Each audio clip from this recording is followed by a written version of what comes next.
History آئے کے پیارے دوستوں، السلام علیکم۔ میں ہوں فہیم جلال۔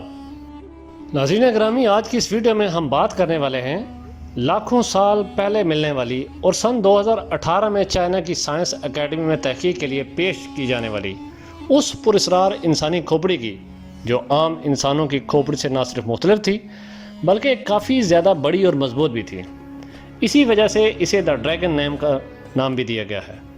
تو آج کی اس ویڈیو میں ہم آپ کے ساتھ یہی سب کچھ شیئر کرنے جا رہے ہیں کہ انسانی خوفناک کھوپڑی کہاں سے دریافت ہوئی، اسے ڈھونڈنے والا کون تھا اور اسے کیسے چائنا کی تحقیقاتی ٹیم تک پہنچایا گیا، اور اب تک اس پہ کس قسم کی حیرت انگیز ریسرچز کی جا چکی ہیں۔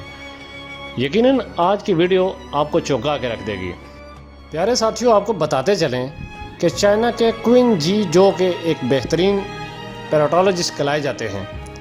ان کے ہاں تقریباً 1,40,000 سال پرانی ایک ایسی پراسرار انسانی کھوپڑی لگ چکی ہے جو آج کی انسانوں کی کھوپڑی سے کافی زیادہ الگ ہے، اور اسی وجہ سے اس نے ہماری 100 سال کی محنت سے بنی بنائی تمام تر انسانی کھوپڑیوں پہ بے شمار سوالات کھڑے کر دیے ہیں، کیونکہ جو کھوپڑی انہیں ملی ہے اس کا ملاپ اس دھرتی پہ موجود کسی بھی انسانی کھوپڑی سے نہیں ہوتا۔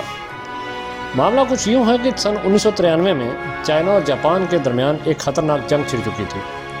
جاپان چائنا پہ مسلسل حملے کر رہا تھا، جس وجہ سے وہاں کے لوگوں نے اپنے آپ کو بچانے کے لیے آرون نامی شہر کے سونگور ریور، جسے عام طور پر ڈریگن ریور بھی کہا جاتا ہے، وہاں سے ایمرجنسی ٹرانسپورٹ چلانے کے لیے ایک ریلوے برج کی تعمیر کا کام شروع کر دیا، اور اسی جگہ پر کام کرنے والا ایک مزدور کو کھدائی کے دوران بہت بڑی اور مضبوط انسانی کھوپڑی مل گئی۔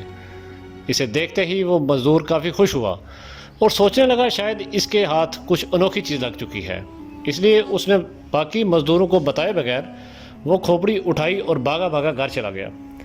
گھر پہنچ کر اس نے وہ کھوپڑی ایک کپڑے میں لپیٹ دی اور اسے قریبی ایک کنویں میں چھپا دیا۔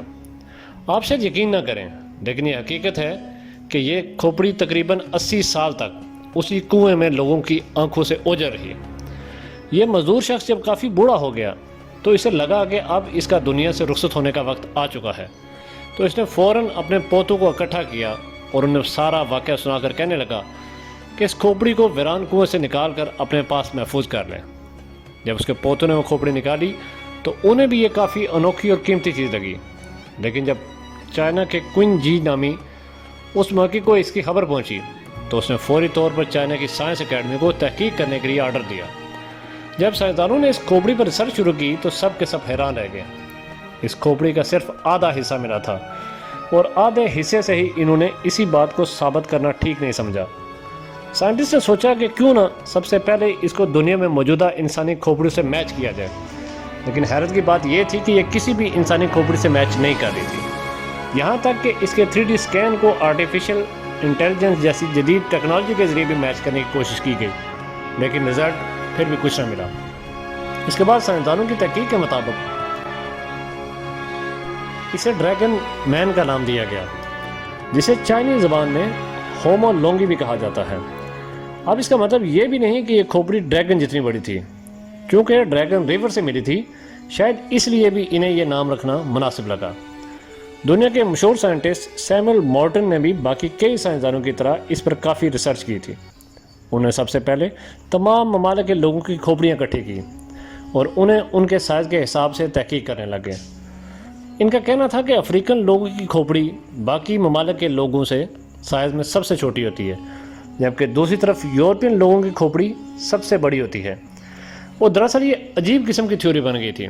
اس تھیوری سے یہ بات ثابت ہو رہی تھی کہ دنیا کے ہر انسانی کھوپڑی کنٹری وائز الگ الگ پرجاتی سے بنی ہے، لیکن ہر کوئی جانتا ہے کہ ایسا بالکل بھی نہیں ہے۔